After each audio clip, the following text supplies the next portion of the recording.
This is Norway, a country with a population of 5.5 million people. It is so rich in oil that it could easily fund its entire government budget without collecting a single cent in taxes. Norway has accumulated the world's largest sovereign wealth fund, valued at over 1.5 trillion USD, thanks to decades of careful oil revenue management.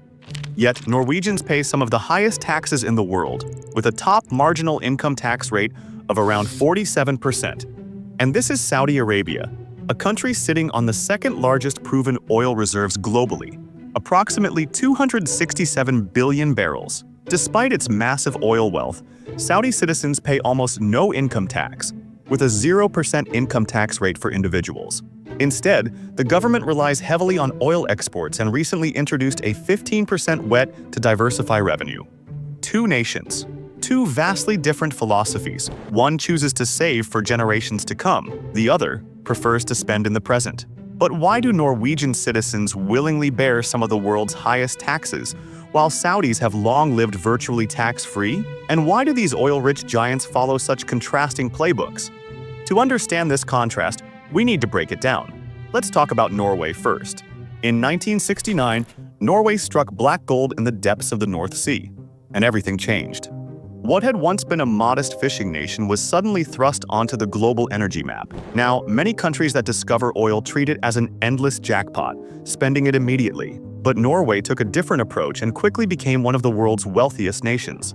They knew oil wouldn't last forever. So in 1990, they created the Government Pension Fund Global, also known as the Norwegian Oil Fund.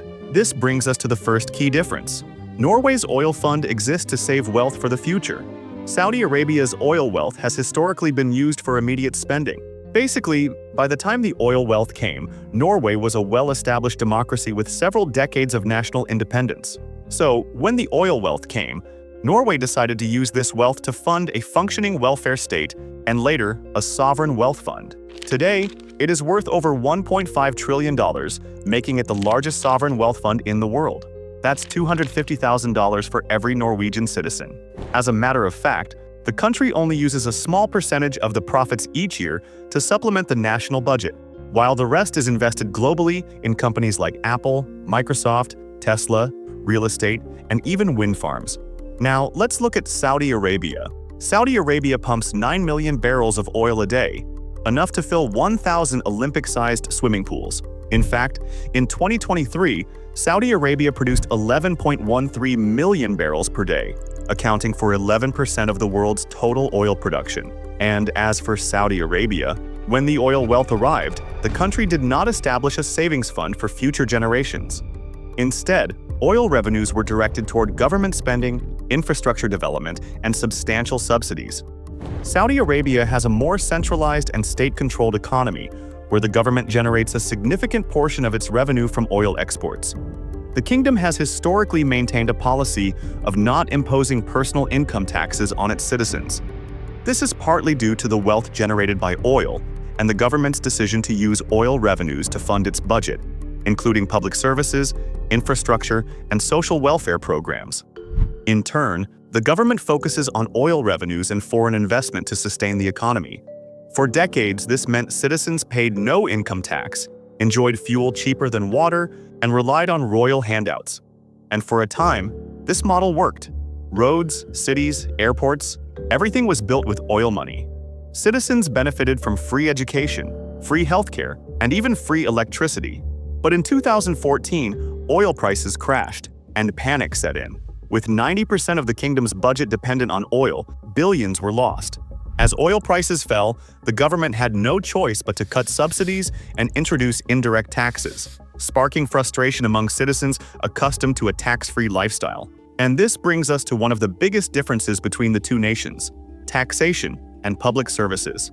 In Norway, citizens pay up to 47% taxes despite a $1.5 trillion sovereign fund, because they believe that the oil money isn't for today, it's for tomorrow. The taxes fund their world-class healthcare, free universities, and pensions. While on the other hand, Saudi Arabia introduced taxes for the first times in 2018, starting with a 5% value-added tax VAT in 2018, later increasing to 15% in 2020 for most goods and services, with certain exceptions applicable. But this shift wasn't easy. After decades of relying on oil money, many citizens were shocked when the first tax bills arrived. This is why Saudi Arabia is now aggressively pushing Vision 2030, a plan to diversify its economy beyond oil. It includes projects based on tourism and entertainment, manufacturing and logistics hubs, and renewable energy investments.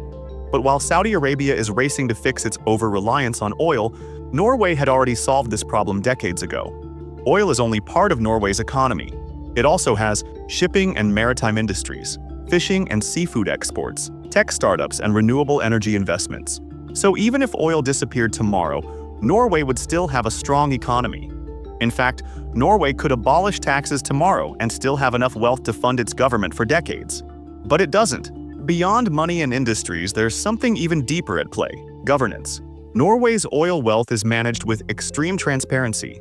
Every penny is tracked online. The oil fund is run independently from the government, publicly audited, and available for anyone to track.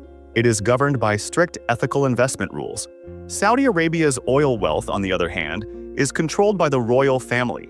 The Public Investment Fund, PIF, is growing fast, investing in global tech, sports, and entertainment.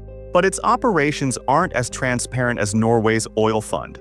This difference in governance is another reason Norway chose taxation plus saving, while Saudi Arabia chose spending plus subsidies.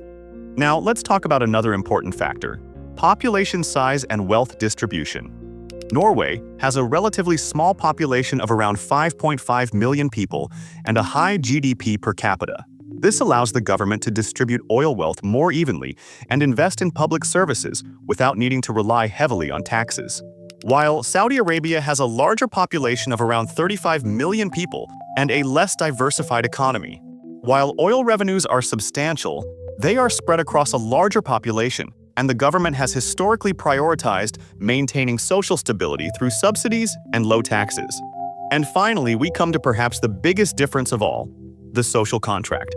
In Norway, the social contract is built on a high-tax, high-service model.